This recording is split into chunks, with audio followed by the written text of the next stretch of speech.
Now, this issue about Indian history has now become quite a hot topic. In fact, has been for a few years now. And I'm going to give you a flavor of why I think there is a very good case for beginning to rethink Indian history. And the line that I love using is an African saying, which basically goes as follows. Until the lions have their own storytellers, the history of the hunt will always glorify the hunter.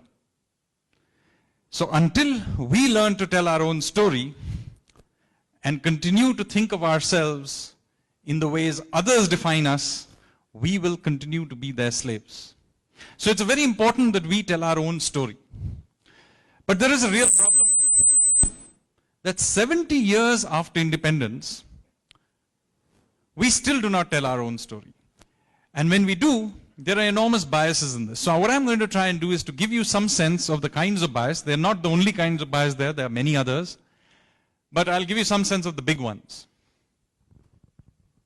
Now, the first and most obvious bias of Indian history is that most of the textbook history that you have been forced to read, and I was also forced to read, is not the history of India. It is the history of Delhi. So you and I have been forced to memorize the names of large numbers of kings of Delhi, including obscure dynasties like the Lodhis. And yet, there are large parts of the country which are not even mentioned in our history narrative. So unless you happen to be from Tamil Nadu, you probably never heard or know very little about the Cholas and Pallavas. You probably heard very little, unless you happen to be from the northeast, about the great Ahom kings who ruled over that part of the country for 600 years. You probably not heard much about Lalitaditya, who set up the Kashmiri king, who set up this huge empire in the north of India. You probably not heard of Satavahanas, the Chalukyas.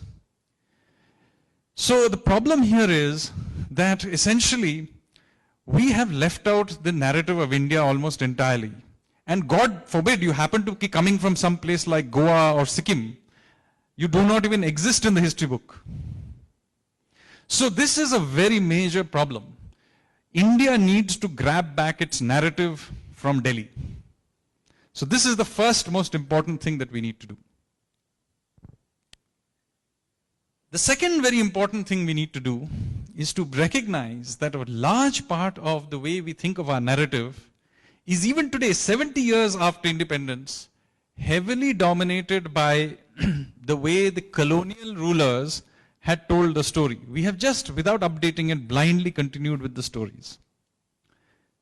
Have you noticed that when you're reading your history books, that no matter when the battle happens, the Indians always lose? Have you noticed that? So the 3 battles of Panipat, Indians lose. Battle of Buxar, Indians lose. Battle of Tarain, Indians lose. Battle of Plassey, Indians lose. So now, surely, given that we are still here, we must have won some battles at least. But those battles were, and our successes were simply systematically removed from our narrative. And so, as a result, we have been left with this impression that we never won anything and we were a bunch of losers who were always meant to be colonized by somebody else. This is essentially a narrative that a colonizer was telling us in order to dominate us. And yet we have imbibed it to such an extent that we do not even think about it. So for example, we all know about Mahmud Ghazni and Muhammad Ghori. And you get the impression from reading our history books that, one of them came and a few years later the other one came. But in fact, the last invasion of Mahmud Ghazni happened in 1025. Mahmud Ghori turned up in 1192. There was a 175-year difference between the two. So why was there such a long, big difference? The reason for that is very simple. In 1033, the nephew of Muhammad Ghazni raced down from the Afghan mountains, and he fought his way through to the Gangetic plains, where he was met by a local king. The king's name was Suhail Dev Pasi. And in 1033, in the Battle of Bahraich, Suhail Dev Parsi completely destroyed the army, the Turkic army that had come. And the massacre was so big that for 175 years after that, the Turks didn't dare to come back. Now this has been wiped out of our history books. And there are many, many such. I'll give you another. How many of you here from Kerala? So now, except for you, let's see how many people have heard of Martanda Varma. So if you're not from Kerala and you've heard of Martanda Varma, raise your hand. Very, very few people. Now, Martanda Varma is not an important person only in Indian history. He was an important person in world history.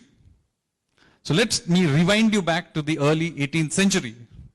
In the early 18th century, what was going on?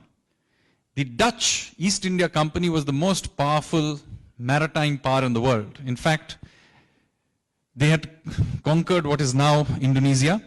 They had conquered South Africa. They had conquered Sri Lanka. And it looked like it was only a matter of time before they began to take over India. When they came across a man called Martanda Varma, who was the king of a very small kingdom in the southern tip of India. And in a battle called the Battle of Kolachal on the beach, he completely destroyed the Dutch. And he defeated them so badly that from that point onwards, the Dutch East India Company went into decline. Now this was a major, major event, because but for this event, I would be giving you this talk in Dutch. And not only that, the decline of the Dutch East India Company is what allowed the English East India Company to come up. So it was a world event. And from that point, and I think this battle was fought in 1732, if I'm not mistaken, and then till 1905, when the Japanese defeated the Russians, no Asiatic power defeated a European power. Now, even Indian textbooks talk about the Japanese defeating the Russians. Worldwide, everybody knows that 1905, Japanese defeated the Russians. But even Indian textbooks don't tell you that previous to that, the last guy who had done it was Martanda Varma. Just imagine.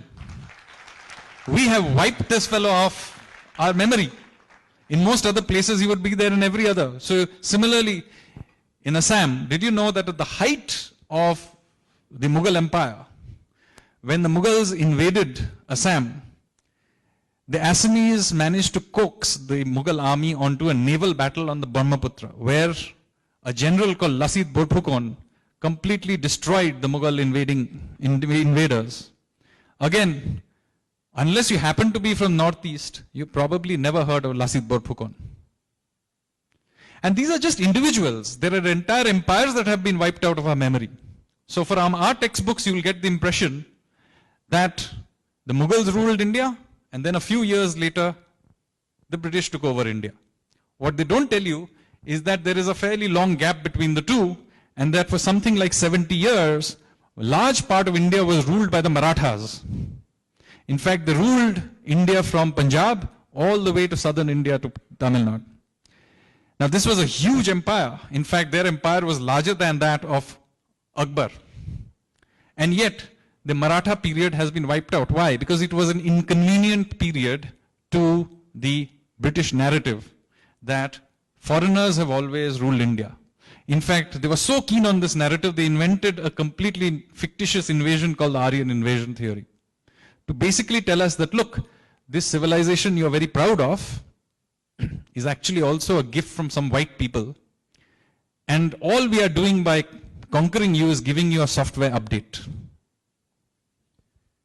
So the net result of this is that our narrative has now got to be captured back and rewritten by ourselves.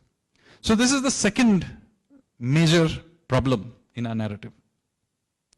The problem was that after we became independent, rather than correct these narratives, a new group of rulers came about, and they wanted to add in their narratives. They were both, of course, there was the Congress Party and the Gandhi dynasty specifically.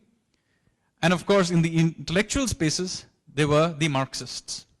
And what they did is that they inserted their own biases into the story. So I'll just give you one example of it. Now, if you were reading the history of the India's freedom struggle from the British, you would get the impression that it was a uniquely peaceful fight for independence, which led by Mahatma Gandhi and the Congress. And the story would go to give you the impression that, you know, we politely asked the British to leave, and they very graciously left. Problem is that this is not the real story. There were many other movements to liberate India from British rule, including several which were armed revolts. Now, because it's still in fairly recent history, people still know the names of a few of them, like Bhagat Singh. You'll have heard of Udham Singh perhaps, maybe of Chandrasekhar Azad and a few others. But the impression you get is that there were random people carrying out some random acts of individual bravery, and that really it had no real impact on the overall story. That is actually not true. The revolutionaries were an organized group of people starting in the 1910s who had embassies in the First World War in places like Japan and Berlin, who organized major efforts like the Ghadar movement. Please read about all these. That they were, during the Second War, of course, thanks to Subhash Bose's INA, you know a little bit about. But you know, other than these random things, you don't understand that many of the people who participated in this were the same people with the same agenda, working together over a long period, 40, 50 years. And that is simply left out of the story. So you give the impression that there were individual acts of bravery and nothing else. Whereas this story can be told in a completely different way, incidentally. And it gives you a very, very different impression of why, in the end, India became independent. Culminating in, of course, the 1946 when you had the naval revolt in Bombay.